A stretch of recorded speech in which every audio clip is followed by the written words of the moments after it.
C'est parti, nous sommes en direct et en public. Pour un nouveau cours sur la politique. Avant de commencer réellement le chapitre, on va faire quelques mises au point de vocabulaire.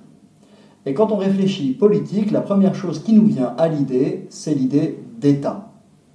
Peut-être qu'il est plus simple de parler d'entité politique parce qu'en fait, il y a des entités politiques qui ne sont pas à concevoir comme des États. On y reviendra. Mais qu'est-ce qui fait une entité politique ? Qu'est-ce qui fait qu'on dit qu'il y a de la politique ? Le premier point, c'est qu'il faut un territoire. Ce territoire, il n'est pas suffisant pour dire l'État. D'abord parce qu'il y a des éléments politiques qui ont eu un territoire seulement rêvé. Ça a été le cas du sionisme au 19e et début du 20e siècle. Et puis deuxièmement, il y a des territoires où clairement on peut noter l'absence de politique. Par exemple, aujourd'hui, la Somalie ou les pays où l'État est totalement déficient. Mais un territoire ne suffit pas. Pour qu'il y ait de la politique, il faut qu'il y ait une réunion d'hommes. Et cette réunion d'hommes, il faut qu'elle passe par des institutions qui organisent la vie sociale. C'est souvent ce qu'on appelle État. Et le mot État, ici, peut être pris en deux sens. Le premier sens, un sens strict. Quand on parle de l'État français ou de l'État marocain, on veut parler uniquement des institutions. Le président de la République ou le roi, le gouvernement, les parlementaires, la police, la justice, la défense, ça, c'est l'État comme institution. Mais au sens large, quand on parle d'État, eh bien, on veut parler de tout ce qui appartient ou tout ce qui est dirigé par cette institution. Vous voyez, en fait, l'institution donne son nom à l'ensemble. Simplement, attention, l'État, c'est un certain type d'institution. Il y a des époques où les hommes vivaient avec des institutions sociales qui n'étaient pas de l'ordre de l'État. C'est ce qu'on peut appeler, par exemple, un empire. C'est ce qu'on peut appeler une politique tribale, etc. C'était de la politique, il y avait une réunion d'hommes, il y avait des institutions, mais elles ne correspondaient pas à ce que nous appelons de façon moderne État. Il y a un troisième élément important pour faire une entité politique, c'est l'idée suivant laquelle il n'y a pas de politique sans représentation d'elle-même comme une nation. C'est l'adhésion à cette représentation qui conduit à l'appartenance à cette nation. Par exemple, le peuple juif a conscience d'être le peuple élu, donc issu d'un rapport très particulier à la religion. Certainement que la France se retrouve derrière une certaine histoire qui va de Vercingétorix à nos jours avec des moments clés, et un des moments évidemment les plus importants dans l'imaginaire collectif aujourd'hui, c'est la Révolution française. Tel ou tel pays pourra se retrouver autour d'une nation, une terre, un roi, etc. Chaque nation ne se conçoit, chaque entité politique ne se conçoit qu'avec une certaine représentation d'elle-même. Trois éléments donc pour faire de la politique: un territoire, réel ou rêvé, une réunion d'hommes et un certain type d'institution. C'est ce qu'on appelle l'État, mais il y a d'autres formes d'institutions politiques, une représentation d'elle-même. En fait, vous l'avez compris, parler de politique, c'est parler fondamentalement de ce que nous devons mettre en commun pour vivre ensemble. L'hypothèse minimale, c'est l'hypothèse libérale, quelques lois, c'est tout. L'hypothèse maximale, c'est l'hypothèse communiste qui dit que tous les biens doivent être en commun. Très certainement que la politique a varié entre ces deux pôles. Mais c'est une vraie question. Qu'est-ce que nous devons avoir premièrement en commun pour faire de la politique ? Est-ce que, par exemple, une économie suffit à faire politique ? Ou est-ce qu'il faut parler, au contraire, de la culture qui fait la politique ? Ou est-ce juste une question de loi, de règlement, comme si l'État, c'était le dernier échelon de rapport entre les hommes pour régler leurs différends ? Est-ce qu'il faut dire que ce qui fait l'État, c'est la langue, c'est l'histoire ? La religion encore, qu'est-ce que nous devons avoir en commun pour faire une réelle entité politique ? Réfléchir à ce qu'il y a de commun pour faire une entité politique, c'est aussi réfléchir, dans un autre sens, aux différences acceptables dans une même entité politique. Une fois qu'on a trouvé ce qui, en politique, doit être partagé, On comprend aussi ce qui n'a pas besoin d'être partagé, ce qui dépend des individus ou d'un certain groupe, etc. Si par exemple, on dit que la langue n'est pas nécessaire à faire une entité politique, alors on acceptera dans un État le plurilinguisme. Si par exemple on estime que religion et politique n'ont pas de liens fondamentaux, alors on pourra accepter qu'il y ait plusieurs religions dans un même État. Au contraire, si on pense que la religion définit la politique, alors le pluralisme religieux ne sera pas possible. Bref, qu'est-ce qu'on doit mettre en commun permet de répondre à la question quelles sont les différences que l'on peut accepter et quelles sont au contraire les différences qui sont inacceptables. En fonction de ça, on verra comment on pourra organiser la vie commune.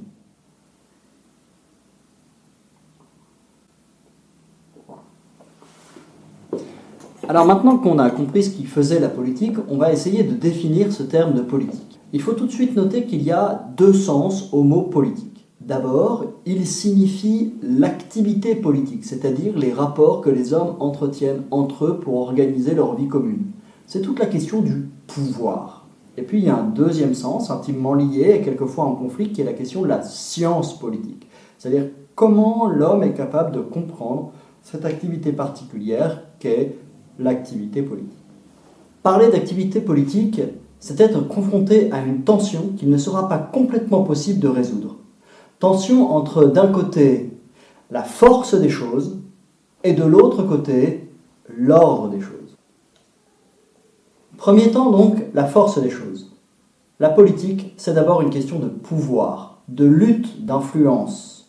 Pour une part même de violence. Si la politique, c'est normalement l'arrêt des violences physiques, cela n'empêche pas les violences verbales, cela n'empêche pas la compétition, cela n'empêche pas la lutte pour les places et les honneurs, etc. Dans ce cas-là, il faut comprendre que la politique est organisée autour de forces et faire de la bonne politique ou comprendre comment fonctionne la politique, c'est prendre en compte ces forces pour arriver à son objectif. C'est faire preuve de réalisme que de prendre en compte ces forces-là. Mais d'un autre côté, c'est à l'inverse risquer de tomber dans le cynisme et croire que la politique n'est plus qu'une affaire de lutte de pouvoir et d'en oublier toute la dimension de justice. Quand on parle de la force des choses, c'est dire que la première réalité de la politique est le désir. Et si la première réalité de la politique c'est le désir, c'est faire de la politique le lieu de l'irrationnel. C'est Machiavel qui a parfaitement thématisé cette idée. Il découvre ce qui est pour lui la vertu du politique. Cette vertu, c'est celle qui permet de comprendre les rapports de force. C'est celle qui permet de saisir les moments opportuns dans les circonstances pour agir.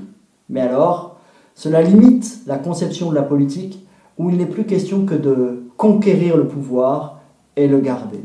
En disant que la première chose de la politique, c'est le désir, c'est le lieu de l'irrationnel.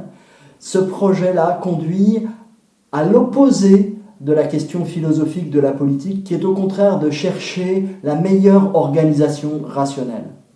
C'est le constat que peut faire Épicure, par exemple. Si la politique, c'est le lieu du désir et de l'irrationnel, alors pour Épicure, il faut quitter la politique. Pour vivre heureux, vivons cachés. Ne vivons pas dans ces rapports de force. Mais d'un autre côté, la politique est toujours la question de l'ordre des choses, de l'organisation des différentes activités humaines pour permettre la vie commune.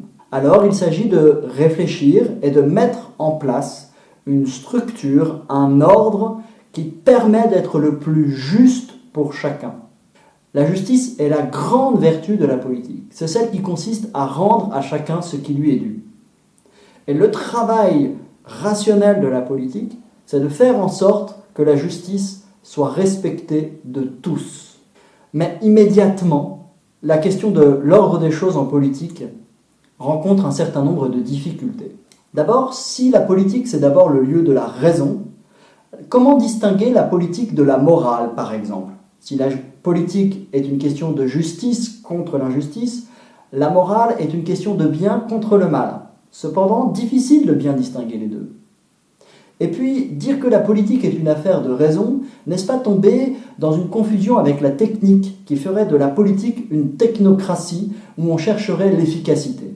Deuxième problème politique important, c'est celui de savoir qu'est-ce que la justice et comment réaliser cette justice. D'abord, comment savoir ce qu'est la justice alors qu'il y a de très nombreuses conceptions de la justice. Pas une idée qui n'ait été transformée en loi dans un pays donné. La connaissance de la véritable justice est affaire compliquée. Enfin, le paradoxe de l'ordre des choses, c'est que le plus souvent, en raison du désordre qui le précède, cet ordre n'est pas accepté. Et si cet ordre n'est pas accepté, se pose la question de savoir comment le mettre en place. Or, on constate une chose, plus l'exigence de raison en politique est forte, plus il ne semble pas y avoir d'autre moyen que la violence pour mettre en place cet ordre-là. Paradoxe que de dire qu'il s'agit de mettre en place une politique juste pour tous, et en même temps qu'il faut la mettre en place par la violence, c'est-à-dire contre la volonté des gens. Pourquoi les gens s'opposeraient-ils à ce qui est juste pour eux? C'est pour cela donc que malheureusement, le plus souvent, on a pensé l'usage de la raison en politique jusqu'à dire que c'est un idéal, et que cet idéal, une fois qu'il se confronte à la réalité, risque de retomber dans la violence, et du coup retomber dans ce lieu de l'irrationnel. Quand on pense l'ordre des choses en politique, il faut toujours penser comment cet ordre pourra se confronter avec le désir. Et c'est là une tension, qu'il n'est pas totalement possible de résoudre. Une grande question politique, c'est de savoir si, entre le cynisme de la politique qui ne cherche que le pouvoir et s'y maintenir, et l'idéal de la justice, il n'y a pas comme un balancier qui va de l'un à l'autre. Pour échapper au cynisme, il faudrait partir à l'idéal. Mais partir à l'idéal, ce serait se rendre compte que cet idéal n'est pas possible et retomber dans le cynisme. Alors comment mettre de l'ordre dans la politique sans que cet ordre-là soit idéal et nous conduise au cynisme?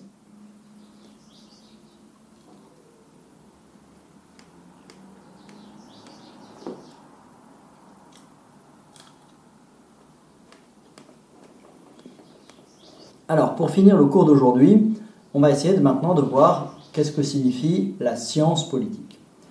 En fait, puisque la science politique est l'étude de l'activité politique, on retrouvera la même dualité dans la science politique que dans l'activité politique. Une première possibilité consiste à dire que la science politique est l'étude de l'ordre rationnel à mettre dans les activités humaines pour former la politique. Mais vous savez que pour qu'il y ait science, il faut qu'il y ait un ordre nécessaire, et donc il faut trouver un fondement à cet ordre nécessaire. C'est l'hypothèse selon laquelle il y aurait une nature humaine fixe, stable, dans ses fins, dans ses désirs. Toute la difficulté de la politique, c'est alors de comprendre le hiatus, c'est-à-dire l'écart entre cette nature humaine idéale et cette réalité concrète de l'homme avec ses défauts, ses vices, son égoïsme, la recherche de cet intérêt. Et on retrouve donc cette difficulté, c'est qu'une fois qu'on aurait découvert cet ordre idéal, cet ordre impliquerait une forme de hiérarchie qui ne serait pas acceptée par les gens pour qui il serait l'idéal, ce qui engendrerait une certaine violence. Donc, difficile de concevoir ainsi une politique. De l'autre côté, dans ces cas-là, la science politique, ce serait quasi impossible à penser, puisqu'il s'agirait de faire de la politique sur de l'irrationnel. Or, la science, c'est justement mettre l'ordre de la raison. Si la politique, c'est d'abord le rapport de force et le désir, alors il n'y aurait pas de science politique. Dans ce cas-là, la politique serait d'abord un art, c'est-à-dire quelque chose d'artificiel, construit par les hommes pour être capable de sortir de ce rapport de force irrationnel et donc incompréhensible. Ça sera toute la politique moderne qui consistera à dire que la politique est fondée sur un contrat. Cependant, il y aurait alors aussi des sciences politiques, c'est-à-dire des sciences qui étudieraient le mécanisme des rapports sociaux, les mécanismes du désir, les mécanismes des relations entre les hommes, pour être capable de comprendre comment acquérir le pouvoir et comment le garder. C'est l'hypothèse de Machiavel. Bien, alors c'est la première vidéo. Je sais que ça ne va pas forcément être évident pour vous de suivre comme c'était en cours. Et donc, surtout qu'en vous connaissant, je sais ce qui va se passer. Mais écoutez, vous êtes terrible. On essaie de comprendre. Oh bah, vous avez du mal. Non, on comprend vite. Ça dépend des moments. Il y a des moments où vous nous expliquez qu'au contraire, vous comprenez très bien. Mais Il faut dire que vous comprenez quand vous voulez. C'est-à-dire que dans 2 ans, vous nous direz Quand qu'aujourd'hui, on vous avait voulez. raison. Bon, Ça fait quand rien, vous on n'est pas voulez. pressé. Mais oui, quand vous voulez. Alors, surtout, s'il vous plaît, n'hésitez pas. Voilà une feuille de papier, inscrivez votre question. Je prendrai le temps d'y répondre, soit par écrit, soit par vidéo. Et puis surtout, faites bien les petits questionnaires et faites bien les exercices. C'est important. C'est pour vous qu'on les fait.